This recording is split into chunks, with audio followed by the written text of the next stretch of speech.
पुण्यातल्या धर्मदाय रुग्णालयाचं धक्कादायक वास्तव पुढे आले। 12 रुग्णालयांकडून एकाही गरीबावर उपचार केलेले नाहीत आणि 58 पैकी 12 रुग्णालयांकडून सवलतीमध्ये उपचाराला अक्षरशः हरताळ फासलाय।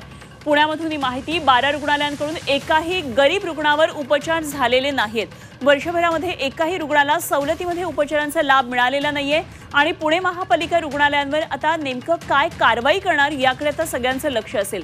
दीनानाथ रुग्णालयातल्या डिपॉझिटचा हा मुद्दा तापलेला असताना काही रुग्णालयांनी धर्मदाय कायद्याला अक्षरशः हरताळ फासल्याचं हे समोर आलेलं आहे। पुणे शहरातल्या 58 पैकी 12 धर्मदाय रुग्णालयात त्यांनी गेल्या वर्षभरामध्ये एकाही गरीब रुग्णावर सवलतीच्या दरामध्ये उपचार केलेले नाहीत हे वास्तव पुढे आलंय आणि त्यामुळे महापालिका आता या रुग्णालयांवर नेमकी काय कारवाई करणार याकडे लक्ष लागलेलं आहे।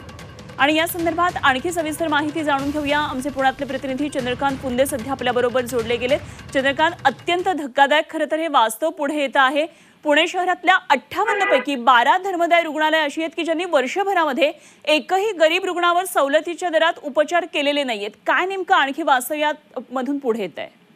हो, यात म्हणजे अगदी नामांकित रुग्णालय, एक नेत्रालय आहे, अगदी रत्न हॉस्पिटल असेल, जोशी हॉस्पिटल असेल, इतर जे छोटी मोठी हॉस्पिटल आहेत या सगळ्या हॉस्पिटलचा त्यात समावेश आहे। आणि यांनी त्यांचं रेकॉर्ड तपासलं असतं पालिकेने। त्याच्या रेकॉर्डवर कुठे आढळून आलं नाही त्यांनी कुठल्या रुग्णाला सवलत दिली किंवा मदत केली किंवा ते बेड राखीव ठेवलेले आहेत।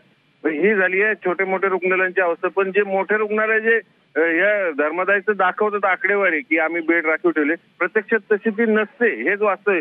ते त्यांच्याच कर्मचाऱ्यांना तिथं मोफत उपचार दाखवतात आणि तीच आकडेवारी धर्मदाय आयुक्ताला सादर करतात।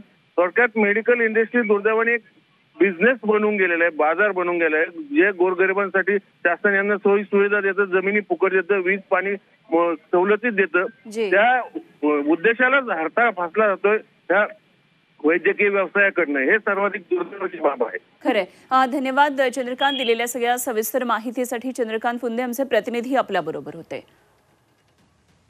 तर पुणे महापालिकेतून ही माहिती उघड झालेली आहे। मात्र अशा राज्यातल्या अनेक धर्मदाय हॉस्पिटल्समध्ये काय स्थिती आहे हे सुद्धा बघणं खूप महत्त्वाचं या पार्श्वभूमीवर ठरणार आहे।